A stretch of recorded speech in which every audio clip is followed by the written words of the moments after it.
On the dissolution of a firm, machinery appears at rupees 10 lakh and accumulated depreciation appear at rupees 6 lakh in the books. जब एक form dissolve हुई तो उसकी books में यानी balance sheet में machinery appear कर रही थी रुपीज 10 लाख और उस पर जो एक्यूमुलेटेड डेप्रिसिएशन था वो था रुपीज 6 लाख. इस मशीन को एक क्रेडिटर ने टेक ओवर कर लिया. ठीक है, उस क्रेडिटर को हमें देने थे रुपीज 5,40,000 और क्रेडिटर ने इस मशीन को उसकी नेट वैल्यू से 5% कम प्राइस पे लिया है. अब नेट वैल्यू क्या है बच्चों वो भी समझ लीजिए.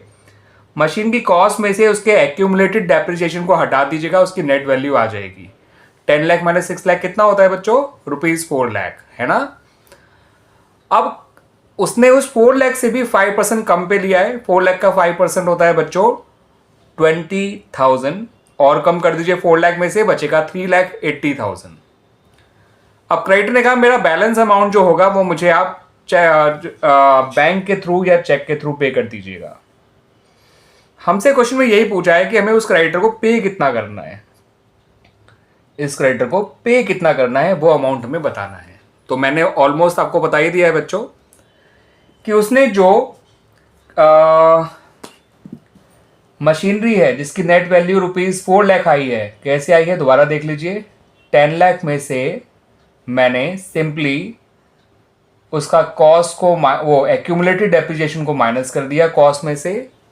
ठीक है बच्चों, कॉस्ट में से एक्यूमुलेटेड डेप्रिसिएशन को माइनस कर दिया, उसकी नेट वैल्यू आ गई रुपीज 4 लाख. इसमें से 5% और कम कर दीजिए यानी 20,000. अब वैल्यू आ गई रुपीज 3,80,000.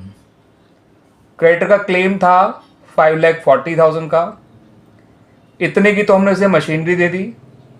आप जानते हैं बच्चों क्रेडिटर को अगर कोई एसेट देती जाती है इन सेटलमेंट तो एसेट देने की तो कोई एंट्री नहीं होती है, और अगर फुल सेटलमेंट में दिया गया है तो फिर तो कोई एंट्री करने की जरूरत ही नहीं है. लेकिन क्रेडिटर ने कहा कि नहीं, मेरे को आप मेरा बाकी पैसा जो बच जाएगा मशीनरी लेने के बाद भी जो मेरा पैसा बच जाएगा वो मुझे आप पे कर दीजिएगा थ्रू बैंक. तो कितना पे किया गया बच्चों आपको मैंने निकाल के दिखाई दिया और ये ऑप्शन नंबर बी में दे भी रखा है.